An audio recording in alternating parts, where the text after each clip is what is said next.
on, everybody? I'm back with another video. This video is going to be looking at the FA Cup semi-final between Chelsea and Crystal Palace and how Thomas Tuchel's Chelsea outclassed Crystal Palace in this semi-final. Now, before we get into the tactics behind the match, check out the OneFootball app. They're sponsoring today's video, and it's a great app. It's the best app out there for all things football. You can stay up to date with the latest games, the biggest teams, and leagues all across the world. It's the app I use to stay up to date with everything football, and it helps me make these videos. That's me on your screen just scrolling through the app showing you some of the features, and it would be a huge help if you could check it out. There's a link in the description below, so be sure to download the app. It's completely free and I use it myself, so be sure to download that. And when you're in the description, check out both my books and the link to Keyframe, which is how I'm making this video. Now let's get right into the tactics. So Chelsea went with their usual back three, as they've experimented at times with a back four and more of a 4-4-2, but today's match they went with a back three, especially in build-up, with a double pivot. Now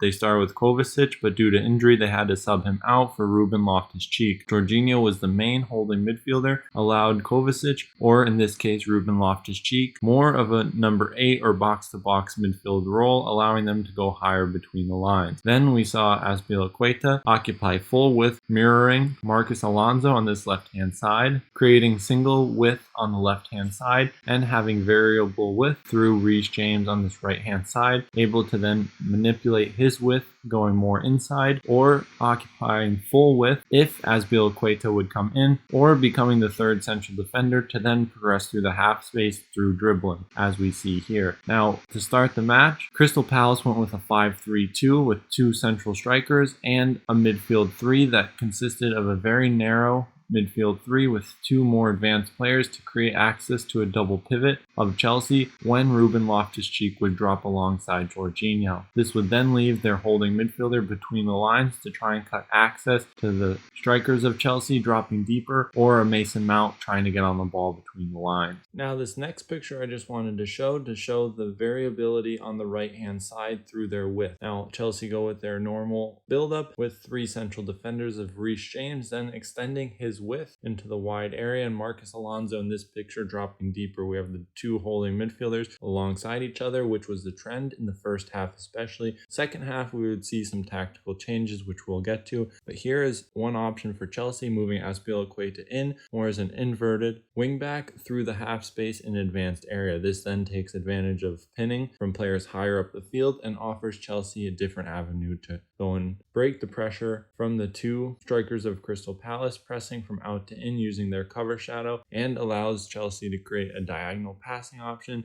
into a more advanced space right from their first line of build-up. Now we see the tactical change Chelsea made to then start off the second half with Jorginho starting as a single pivot and allowing Ruben Loftus-Cheek and Mason Mount to occupy the half spaces higher up the field. So then this gives them more space in the central corridor to find Jorginho, and it gives more freedom from the central defenders in the wide area to progress through the half space and have more third line passing options going forward. It also allows Chelsea to take advantage of the pinning from Kai Havertz and the runs in behind from Timo Werner, which is happening higher up the field. Now to start the second half, we didn't have any tactical changes from Crystal Palace as of yet, and they still went with their 5-3-2 that saw their very narrow midfield three, which was also one of the reasons why Chelsea changed to get their number 8s in wider positions and using the full width of the half spaces to then make it harder for them to be marked from the Crystal Palace midfield. So we see the structure again with their build-up diamond with